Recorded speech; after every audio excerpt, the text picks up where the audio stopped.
The days of having anxiety and scrambling around our restaurants because a health inspector walks through the door is over. Today you need to go back to your roots. You need to be a student first. Mindset, mentality, we need to understand things, we need to learn, we need to study. So the purpose of this video is to kick the health inspection's ass.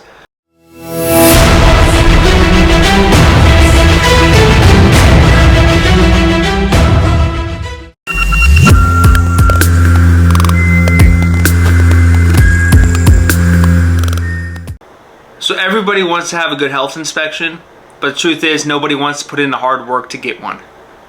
The low standards and the unsafe food handling ends here with you. Look back to the beginning of your career. Why did you get into this industry? You thought it was all about putting on a white chef coat and just making delicious food and giving it out to guests and have everybody praise you? Well, that's not realistic, is it? Today you need to go back to your roots. You need to be a student first. Mindset, mentality, we need to understand things, we need to learn, we need to study. This video is all about the health inspector, what they're looking for, and what their role is. This video is for everybody. It doesn't matter if you're a seasoned veteran in the kitchen or you're brand new to the industry. I'm gonna break down exactly what we're looking for and what we need to do to be successful. I don't care how good you are or how much you think you know. I guarantee we're gonna cover something in this tutorial that you don't know. So you need to watch this entire video and you need to keep coming back to review this information because it's important. We're talking about people's safety. It's not something we're gonna take shortcuts with. The days of having anxiety and scrambling around our restaurants because a health inspector walks through the door is over. Moving forward, we're gonna increase our standards. The purpose of this video is to kick the health inspection's ass. We're done. We're done being scared of the health inspector, done being worried about what they're gonna find. Every single day, we're gonna bring perfection into our restaurant. That's it. And it starts here with you. Be the person that's gonna go into your kitchen and make an impact and push the standard on other people. So the FDA has a document called the Food Code. This is a federal guideline for food safety. Restaurants are required to follow the Food Code in its entirety. States can also add regulations onto their food safety, and every 6 months or so, they will send a food inspector to your restaurant to inspect to make sure that you are following safe practices. Every manager on duty has to have a food handler's permit, depending on the state you're working in. Sometimes even hourly employees are required to have food handler's permits. The food inspector will give you a report card at the end of their visit, and the purpose of this video is to make sure that you ace that report card. When a health inspector comes, have one of your managers walk the restaurant with them. That way they can easily answer any questions and kind of speak to something on the spot. The health inspector might have questions, and if you're able to answer them, they might not hit your score for it. So I think the best way to learn this information is to kind of go on a virtual tour with me. So here's what I'm gonna do. I'm gonna start at one area of the restaurant and I'm gonna kind of walk my way through and kind of describe the things that I'm looking for to be successful. Now there's two things in general that the health inspector will notice right off the bat that applies to the entire restaurant. First, it's the floors. Make sure you're constantly sweeping and mopping your floors throughout the shift. Every couple hours, or if you see a piece of trash on the floor, send somebody to pick it up or pick it up yourself. Bugs and rodents are going to be the other thing that the health inspector might notice. If they notice these things, they could easily give you a critical score, or they could just shut you down based on the severity of the issue. Make sure if you have bugs and rodents in your restaurant that it's getting addressed immediately. And keep your eye on the drains. They're located throughout the kitchen and throughout the restaurant, and they can easily become dirty and neglected, and they will release a terrible odor and they will attract bugs and rodents. So make sure that you're always keeping your eye on the drains. So let's just start in dry storage. You may be sitting there thinking, hey, there's not a whole lot of things I have to worry about in dry storage, but trust me, there is. Dry storage is a hot spot, and the health inspector loves to go through your dry storage. First, general cleanliness. It's very easy for shelves to be collecting mold and other bacteria, and you need to make sure that they're constantly being wiped down and cleaned under. Dented cans can be a problem. If your vendor is sending you damaged product, make sure you have a section in your dry storage designated for damaged product that you're not going to be serving that's going to go back to the vendor. Allergies is another common thing you have to be worried about in dry storage. Let's look at nuts, for example. Let's say you have peanuts, almonds, cashews, whatever it is. Always put those on the bottom shelf. If those are above other products, it's easy for there to be dust or other particles that fall into other products, and your health inspector might see that and might hit you for it. So you want it on the very bottom shelf, properly labeled, properly separated. That way we can ensure that no guests are going to be sick because of how we're storing that product. Something else you have to be careful about, and not a lot of people think of, is personal items. You can't have your personal items such as backpacks, bags, or anything else of the nature back on the food shelves. So keep a separate area in your kitchen for the employees to keep their bags. One more thing in dry storage we have to be worried about is dating our product that's already open. Let's look at an item like vinegar. You're not going to use a whole gallon of vinegar per recipe. So when you open that container and use it, make sure you put the date that it was opened on the container. Let's move into the cooler. So the food temperature danger zone is 41 degrees to 135 degrees. So you need to make sure that every food item in that cooler is under 41 degrees before it goes in. Make sure that everything is 6 inches off the floor, and just like dry storage, make sure your shelves are always clean. It's very, very easy for shelves in the coolers to get mold on them. We also want to be very, very careful with hierarchy issues in our cooler. We want to make sure that our cooked foods and ready-to-eat foods are on top, that our fish and shellfish are below the ready-to-eat foods, and then we go beef, and then chicken and poultry on the very bottom. I'm going to do another video on this to go into it in further detail, but that's something that the health inspector is looking for. And general rule of thumb, make sure you are paying attention to your hierarchy issues because it could be a critical hit. Make sure that the food in your cooler is properly labeled. It needs to have the name of the product, the use by date, the sell date, and the name of the employee that made the food. You also need to make sure that all of your food in a cooler has a lid. We've all heard the term FIFO, first in, first out. Make sure your food is getting properly rotated. It's important to understand the difference between expiration date and use by date. Realistically, a company will put a use by date on their food because that's when the quality of the product is going to start to turn. It doesn't necessarily mean that it's going to be unsafe to eat. So when a health inspector comes to look, they're going to be looking for the expiration date, and they want to make sure that the food is not older than 7 days. Again, watch out for proper labels. When you receive the truck, most likely you're taking things out of the original boxes and storing them separately. Once they're taken out of the original box, you need to make sure that there's a label on it so you can show the health inspector what day the product comes in. So let's say you get in a case of steaks and the steaks are all cryovac. You want to take them out of the original box and put them in a different container just because it's easier to store. That's totally fine. You just need to make sure that the date that the steaks were received has the receiving date on it. You want to have the date that the container was opened. So if you open a container of milk or cream or possibly mustard, make sure you write the date on the container. So let's move into the prep room. This is where things get tricky because we actually have employees that are working. So now we're not only monitoring, making sure that our food is safe and the way we're doing things is safe, but we're also making sure that our employees are working in a safe condition in a way that's not going to affect or negatively impact your score. First thing we're looking for is equipment. Let's make sure that all of our equipment is clean when the health inspector comes in. Things are very, very easy to miss. There might be equipment stored underneath the shelves or underneath the tables that you might not even think about or give a second thought. Things such as slicers or blades or even a can opener. You want to make sure that they're clean because the health inspector will be looking for those things.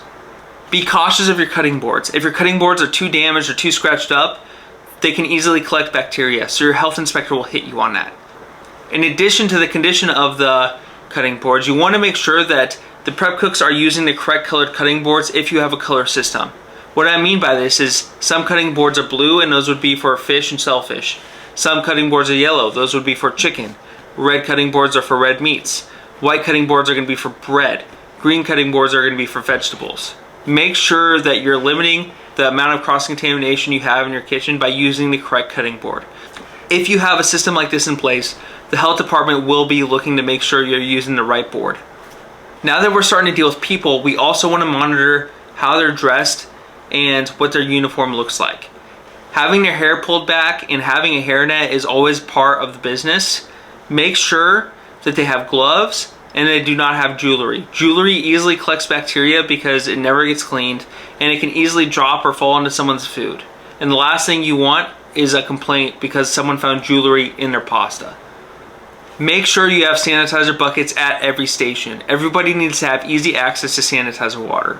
And make sure when health department comes, you put a fresh bucket out because they will be testing for parts per million. And watch out for proper cooling.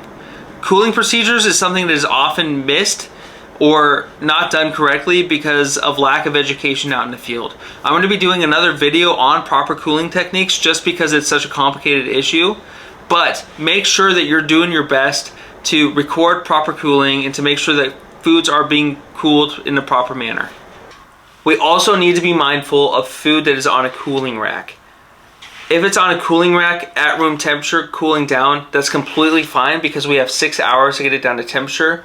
But we need to make sure that the food on the speed rack is getting recorded in our food cooling book, and we need to make sure that there is a label on the actual pan itself so that we can show the health inspector that we're within our 6 hours to get it down to temperature. Make our way to the dish room. First thing we're looking for in the dish room is a 3-compartment sink. We want to make sure that we have wash, rinse, and then sanitize in our 3-compartment sink, and it's set up all the time. Make sure that your sanitizer water is not too hot. Hot sanitizer water can actually kill the parts per million in your sanitizer solution, so you want to make sure that the 3-compartment sink is set up and you have hot water for rinse and wash, but your sanitizer water is actually going to be cold. Learn how to use your dishwasher. All dishwashers are a little bit different. Some do not even use sanitizing solution. Some actually rely on a rinse temperature to get up to 180 degrees to kill the bacteria, which eliminates the need for sanitizer. So make sure you know what type of dishwasher you have and constantly monitor it. Typically, the wash temperature will be 160 degrees Fahrenheit and the rinse temperature needs to reach 180 degrees Fahrenheit. So make sure you know this and understand it and are constantly monitoring it throughout the shift. Be cautious of chemicals. You never want chemicals around the food.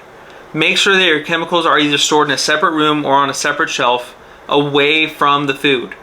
Also, it's important to utilize your dishwashers when they're slow. So if it's slow, make sure they're prepping food in another area of the kitchen, but never let them prep in the dish room. If the health inspector walks in and they got something like shrimp thawing out in their 3-compartment sink, you're gonna get hit. So make sure that that's not happening. Now let's go to the line. This is gonna be the hardest area to monitor and to constantly control. Constantly monitor the sinks on the line. Hand sinks have to reach 100 degrees to 120 degrees Fahrenheit. You also need to make sure that your hand sinks are clean at all times. It's very difficult to have clean hand sinks because when cooks' hands get dirty, they just wash them off and the debris falls in the sink, but you will get hit if there's product in the sink. Be very cautious of employee drinks. Make sure you have a designated area in the kitchen or on the line for employee drinks, and the only thing that's allowed there is employee drinks. And make sure they always have a lid, and if they were to fall over, that none of the liquid would fall out. Make sure everything on the line is properly labeled. Any shakers or bottles needs to have a label on it because it's very unclear of what the product's going to be. So in order to eliminate cross-contamination, everything needs to have a perfect label on it. In addition to bottles and shakers, make sure that food being held at room temperature has a TPHC or TCS sticker on it. A TPHC or TCS sticker will allow you to hold product at room temperature that normally should be refrigerated. But the sticker has to have the time that the product was brought to the line and your discard time, which is going to be after 4 hours. There are certain items that can be held at room temperature that do not need the TCS or TPHC stickers on it. Items such as ketchup, butter, oil, or even bacon don't need these stickers because they either have a high fat content or acidity content. Be very cautious of your cutting boards. What I do is I make sure that I have a second cutting board to put over my line cutting boards, and when the health inspector comes, I remove the secondary cutting boards. That way my cutting boards on the line are not all scratched up and damaged. Hierarchy issues is another thing you have to be cautious of on the line. Think about it. Cooks are going to put the products on top that they use most often. So let's say they have burgers on broil and they put the ground beef on top of the steaks because they use the burgers more than the steaks. That's a great idea when you're looking at execution, but when it comes to food safety, ground beef actually has to be below steaks. So make sure you know your hierarchy issues and make sure you're looking and coaching your staff on these topics. Also be very cautious of cross-contamination. Let's say you're working a broil station and you have chicken, beef, and fish. Make sure you have a different utensil for each of these items, otherwise you're going to get hit for cross-contamination. Be very, very cautious of the danger zone. Everything being held cold needs to be under 41 degrees, and everything being hot needs to be held above 135 degrees. Don't put hot foods in your cooler because it's actually going to increase the cooler's temperature. Be very, very cautious of the reach-in doors. If they're open, you got to think. The kitchen's hot, the line's hot, so as soon as you open that door, the temperature is actually increasing. So if you're not using the product inside those doors, make sure they stay closed. Now let's say that you're opening for service and you need an item on the line that just got prepped. Well, it's not going to be below 41 degrees because it just got prepped. So make sure if you're bringing product up to the line, it has a sticker on it. That way it shows that it's inside the cooling process.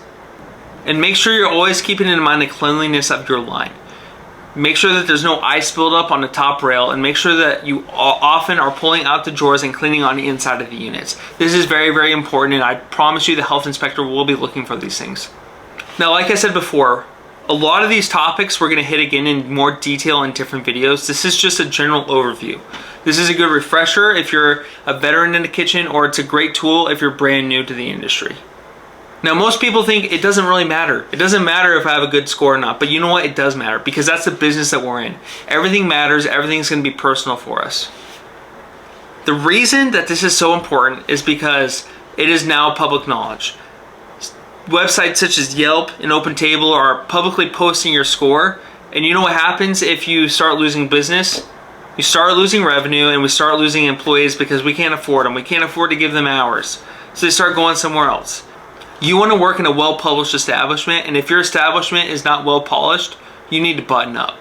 This information is important. It's important that you're doing the right things and setting yourself and your team up for success.